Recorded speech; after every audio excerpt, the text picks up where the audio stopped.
बिस्मिल्लाहिर्रहमानिर्रहीम। अस्सलाम वालेकुम नाज़रीन, आप यूट्यूब चैनल देख रहे हैं, मैं इमरान खान हूँ। शहबाज शरीफ ने ना एक स्टेटमेंट दिया, उसके बाद मैं ये सोच रहा था कि हमारे जो मौजूदा हुक्मरान हैं पाकिस्तान में, इन जैसे झूठे तो हमने ना कभी पढ़े ना कभी देखे। यानी शहबाज शरीफ का आप स्टेटमेंट देखें, आप हैरान रह जाएंगे। ये एक्सप्रेस न्यूज़ के ऊपर छपा हुआ है। पहले आप स्टेटमेंट सुने, फिर मैं आपको बताता हूँ इन्होंने गेम क्या डाली। शहबाज शरीफ ने कहा यह मुमकिन नहीं कि अवाम कुर्बानी दें और अशराफिया मुराद हासिल करती रहे। आपको पता है इस बजट के अंदर इन्होंने जो बड़े बड़े इदारों को छूट दी है, उसका ये बताते ही नहीं है कि इन्होंने किसको कितनी छूट दी है। अशराफिया को ये बताते ही नहीं है कि कितनी बड़ी बड़ी कंपनीज को, बड़े बड़े इदारों को इन्होंने कितना कितना अरब का टैक्स का छूट दिया। ये बताते ही नहीं है कि फौजी फाउंडेशन को इन्होंने और उसके ज़ेली इदारों को इन्होंने कितनी छूट दी है टैक्सेस के अंदर। ये नहीं बताते। गरीब आदमी को कहाँ पे छूट दी है। गरीब आदमी के बाद छोटी मोटी जो सब्सिडी होती थी वो भी छीन ली। पेट्रोल इस वज़ीर आज़म ने 70 रुपए लीटर करना था, 170 रुपए वो पेट्रोल के ऊपर लेवी ले रहा है। यानी जितने रुपए का लीटर करना था उससे इमरान खान के दौर में पेट्रोल जितने रुपए का बिक रहा था ना, उससे ज़्यादा तो ये लेवी ले रहे हैं। सिर्फ पेट्रोल की कीमत तो उसके बाद है, बाकी टैक्सेस उसके बाद है। तो ये लोगों को बेवकूफ़ बनाते हैं कि गरीब आदमी के लिए इन्होंने ही कहा था ना, कपड़े बेच देंगे, लोगों को आटा देंगे, रोटी देंगे, लोगों को सहूलियात देंगे। इन्होंने ही कहा था कि 300 यूनिट तक बिजली का बिल हम अदा करेंगे, आप अदा नहीं करेंगे। बेड़ा गर्क कर दिया पाकिस्तान की मईशत का। 1 यूनिट भी इस्तेमाल होता है, 2 यूनिट भी इस्तेमाल होते हैं तो हज़ारों में बिल आ जाता है। फिक्स चार्जेस इन्होंने लगा दिए हैं, लेवियाँ ये वसूल कर रहे हैं, एक के बाद एक टैक्स आम आदमी के ऊपर लगाते चले जा रहे हैं। वो कहते हैं जनाब अशराफिया जो है वो टैक्स देगी। शहबाज शरीफ का बयान है कि अशराफिया मुराद हासिल करती रहे और अवाम कुर्बानी दें, ये मुमकिन नहीं है। अवाम के लिए आपने कौन से प्राइवेट जेट लिए हैं? अभी इस साल के बजट में 9 अरब रुपया रख लिया पंजाब हुकूमत ने प्राइवेट जेट के लिए। मुझे बताएं ना, ये पैसा किसका है? ये जो आप जहाज़ लेते हैं, जो आप सैर सपाटे करते हैं, पूरी दुनिया में आप VVIP बन के घूमते हैं, जो प्रोटोकॉल्स आप ले रहे हैं, जो अपनी तनख्वाहों में आप इजाफा कर रहे हैं, ये सारा कुछ आप क्यों कर रहे हैं? आम आदमी की तनख्वाह कितनी बड़ी है और वज़रा की तनख्वाह कितनी बड़ी है, ज़रा ये आपको मैं थोड़ी सी एक झलक दिखाता हूँ। आपके 14 तबक रोशन हो जाएंगे जो पाकिस्तान के साथ इन्होंने किया है। अब आ जाए जी, मरियम नवाज़ के दौर के अंदर इन्होंने वज़रा की तनख्वाहें कितनी बढ़ाई और आम जो MP है उनकी तनख्वाह कितनी बढ़ाई है। तो ये देखें जी, 76,000 रुपये से बढ़ाकर 4 लाख रुपए कर दी। यानी जो तनख्वाहों में इजाफा किया गया वो 426% इजाफा किया गया। 1 जनवरी 2025 से नाफिज किया गया, तब तो और भी बढ़ गई। 426% तनख्वाह बढ़ाते हैं MPA की और आम पाकिस्तानी की तनख्वाह बढ़ाते हैं 7%। वज़रा की तनख्वाहें कितनी बढ़ाते हैं? 860%। 860%। और आपकी तनख्वाह कितनी बढ़ी है? 7%। एक 860, एक तरफ सिर्फ 7, इतनी तनख्वाह बढ़ाते हैं। स्पीकर पंजाब असेंबली की तनख्वाह इन्होंने बढ़ाई कितनी? 1.25 लाख से बढ़ा के 9,50,000 कर दी। डिप्टी स्पीकर की 1,20,000 से बढ़ा के 7,75,000 कर दी। और बाकी सबकी तनख्वाहों में भी 400% से लेकर 600% तक इजाफा कर दिया। ये इजाफा किया गवर्नमेंट ऑफ पंजाब ने। वफाकी हुकूमत ने भी इसी तरह इजाफा किया। 2025 में वफाकी वज़रा और मुशीरान की तनख्वाहें जो हैं वो 2 लाख रुपए से बढ़ाकर 5,19,000 रुपए तक कर दी गई। लगभग 200% के करीब इन्होंने, या 2.5 गुना इन्होंने तनख्वाहें बढ़ा दी। आपकी तनख्वाह कितनी बढ़ती है? 7%। उनकी कितनी बढ़ती है? 250%। कितना फ़र्क है? तो ये अपनी तनख्वाहें ऐसे बढ़ाते हैं, फिर ये कहते हैं जनाब अशराफिया को हम कुछ नहीं देंगे और गरीबों को हम देंगे सारा कुछ। आप लोगों को बेवकूफ़ समझते हैं। हम बैठे हैं ना लोगों को डाटा बताने के लिए, क्योंकि हम गरीबों में से ही उठ के आए हुए हैं। हम उन्हीं के लोग हैं और हम आपको बताएंगे। और हर आदमी को इसके ऊपर पढ़ना चाहिए, लिखना चाहिए, बोलना चाहिए।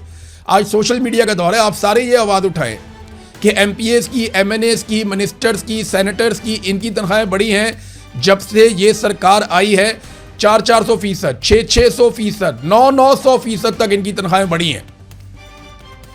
और महंगाई भी इसी रफ्तार से बढ़ी है। आपकी तनख्वाहें कितनी बढ़ाई गई?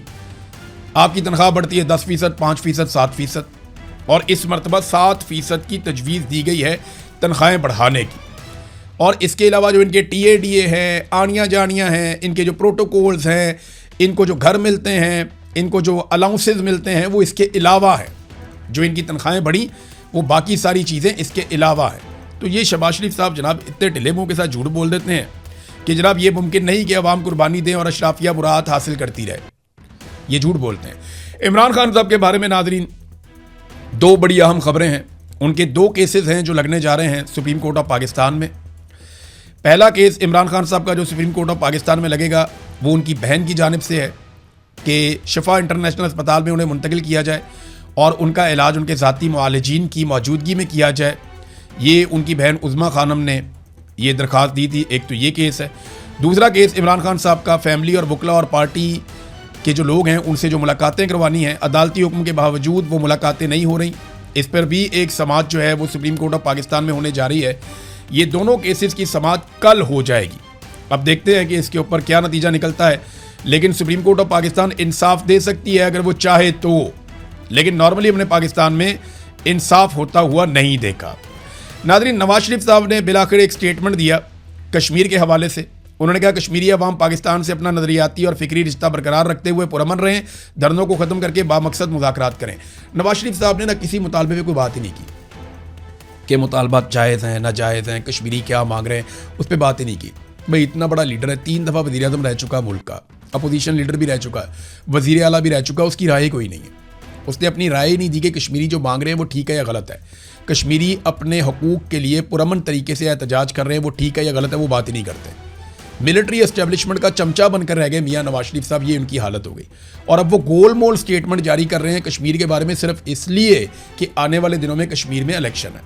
और मियाँ साहब की जो दुर्गत बनी है पहले पाकिस्तान के इलेक्शन में कि उन्हें एक किराए की सीट दी गई, वो भी आधी रात को आरओ तब्दील करने के बाद यास्मीन राशिद ने मियाँ साहब को नाकों चने चबवाए हैं। मियाँ साहब की नाक रगड़ी है ज़मीन के ऊपर, यास्मीन राशिद ने तबाह करके रख दिया, बर्बाद कर दिया। लेकिन मियाँ साहब जाली सीट के ऊपर, चोरी की सीट के ऊपर आकर बैठ गए ढीठों की तरह। और अभी भी मियाँ साहब वहीं पे बैठे हुए हैं लास्टिक की शलवार पहन के। जो उन्हें मिलिट्री एस्टेब्लिशमेंट कहती है मियाँ साहब आगे कह देते हैं। अब कश्मीर पे गोल मोल स्टेटमेंट इसलिए दिया क्योंकि कश्मीर में भी आगे इलेक्शन आ रहा है। ख्वाजा आसिफ साहब की नाज़रीन गैरत जागी है। ख्वाजा आसिफ साहब ने एक बात की, उसका जवाब असद कैसर ने दिया।